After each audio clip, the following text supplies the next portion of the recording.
Greetings, Movie Archives here. Today I will explain a 2014 film called Nightcrawler. It's late around evening time in the city of Los Angeles. Louis Bloom has broken into a train yard to attempt to sever a steel wall. An official methodologies him and requests to see some ID.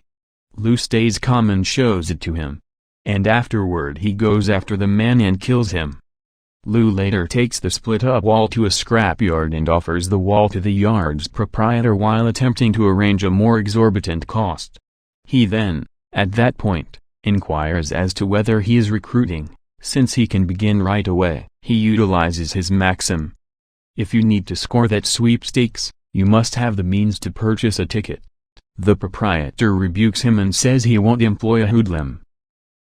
A couple of cop vehicles pass Lou out and about. He heads over to see what they're examining. A vehicle is ablaze, and individuals are inside. A van of Nightcrawlers, folks who record savage occurrences around evening time for benefit, pull up, drove by Joe Loader. Lou sees Loader shooting while two men pull a lady from the vehicle. Lou approaches Loader and gets some information about the gig. Loader says it's blazing poop hole of a task. Lou inquires as to whether they're recruiting and Loader says no. Lou takes a bicycle on the ocean front the following day and goes to pawn it off. The retailer will just go similarly as $700. Yet Lou requests $800 in store credit so he can get a camcorder and a police scanner. Utilizing these, he pays attention to reports of episodes nearby. He pulls up to different crime locations and is told to leave by Johnny since he figures out how to get great realistic film of a shot man to death after a carjacking. The police turn Lou and another Nightcrawler away. The last option, who indignantly reviles Lou out for destroying his shot. Lou follows the man as he calls his boss, and hears how much the man is set to make off the recording. Lou goes to the Channel 6 news station and meets news chief Nina Ramina. He shows her and another station maker, Frank Cruz, the recording, with great shots of the man dead and paramedics attempting to resuscitate him. Lou just makes $250 off the recording, notwithstanding attempting to go way higher. He by and by has a go at requesting a task or a temporary job position without any result. Lou interviews a young fellow named Rick for a temporary job position, causing it to appear as though he's going to some enormous news station. Rick is essentially destitute and battling to look for employment, and he has little involvement with this kind of field. Lou just inquires as to whether he has a telephone with GPS, and Rick says okay. Lou recruits him on the spot and lets him know he'll get compensated $30 every evening. Lou makes Rick read off bearings to him as they head searching for occurrences. Lou drives like a crazy person and makes Rick apprehensive. He unintentionally gives him wrong bearings, and they show up to the location of a home fire past the point of no return. As paramedics have previously wheeled the casualty away, Lou is incensed with Rick. Individuals are accumulated around a shooting in a rural home. Lou slips in through the back and into the kitchen, where he reworks pictures on the cooler to zero in on the projectile openings and a fix of the neighbors conversing with police. Nina cherishes the recording, however Frank says it appears as though Lou broke in. She actually utilizes it. In the long run, Lou and Rick can get a ton of new film of shocking episodes, with titles like Little Child Wounded and Smashed Mother Hit Spiker, even arranging the accident scene to look good on his camera, which Lou keeps on offering to Nina. He gives her an energetic discourse about how he's concocted his field-tested strategy and how he has wanted to truly establish himself, which appears to nearly move Nina.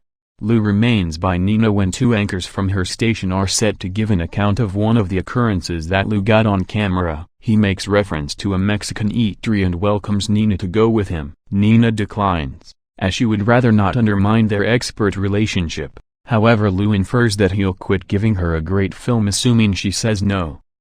Loader tracks down Lou and offers him a spot in his group to convey them some great film. Lou turns him down, even as Loader endures. Nonetheless, Lou immovably dismisses him. To Loader's displeasure, Nina joins Lou at the Mexican eatery. He makes it clear he needs in excess of an expert relationship, yet she says this is only a politeness date. He advises her that the station is the most minimal appraised station nearby, and she really wants him similarly however much he needs her. Lou and Rick neglect to show up in time for one more occurrence as Loader and his group shut him down, leaving Lou with feeble film of a wounding in Corona. Nina is pissed at him. Loader's inclusion hits Channel 2 in the entirety of its brilliance. Lou crushes his restroom reflex in wrath. He goes to Loader's home and cuts the brakes on his van.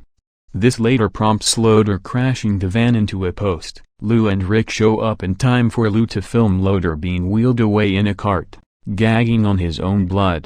A major break comes when Lou and Rick chance upon a shooting break-in at an enormous house. Lou sees two men running away from the area. He goes into the house and movies the dead bodies in each room. One casualty is on the ground panting for breath as Lou strolls around him. He conveys the realistic film to Nina, so, all in all he makes an interest for $15,000 for the recording, and not a penny lower, and he likewise maintains that the anchor should give him credit as video production news, and for him to be perceived as a trustworthy news source. He makes it completely clear to Nina that he's giving orders now. The anchors at the station report on the recording while Nina lets them know what to say. Two investigators, Frontieri and Lieberman, show up at Lou's entryway to interrogate him concerning the recording and assuming he saw the two men. He doesn't give a reasonable depiction of the men, however he lets them know that they were driving a SUV. Lou carries Rick to get the executioners and telephone the police. Rick requests a raise on the off chance that he will continue to follow along on such missions. He quietly requests $75 per night when Lou states he might have gone higher. Together,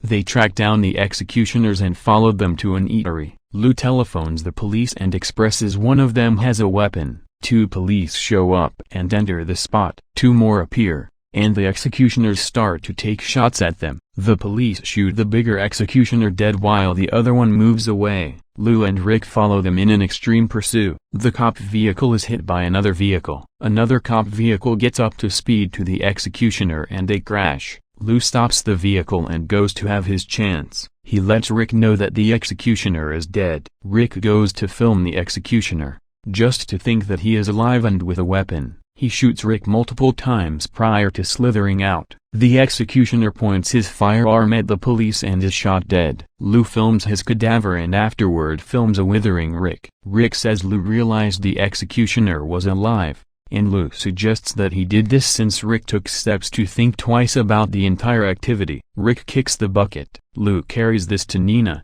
who is all charmed by all the horrifying symbolism. Investigator Frontieri comes to the station and requests to have the recording as proof, yet Nina will not give up the tapes. Frontieri later cross-examines Lou, realizing he kept data from them since he understood what the executioners resembled. Moreover, he stays unaffected by Rick's passing, however he stays by his promise without wincing, and he is allowed to walk. Blunt methodologies Nina and says the break-in at the manor was actually a medication burglary since there were various sacks of cocaine tracked down in there. He says this is the genuine story, yet Nina is zeroing in on the vehicle pursuit and mishap. Candid tells her she seems like Lou, to which she answers that Lou has enlivened them to reach higher. Presently, Lou has laid out video production news with news vans and 3 assistants. He prepares them with their errands, and adds that he won't cause them to do anything he will not do himself. With that, he directs them into the night to snap more film of what individuals truly need to see.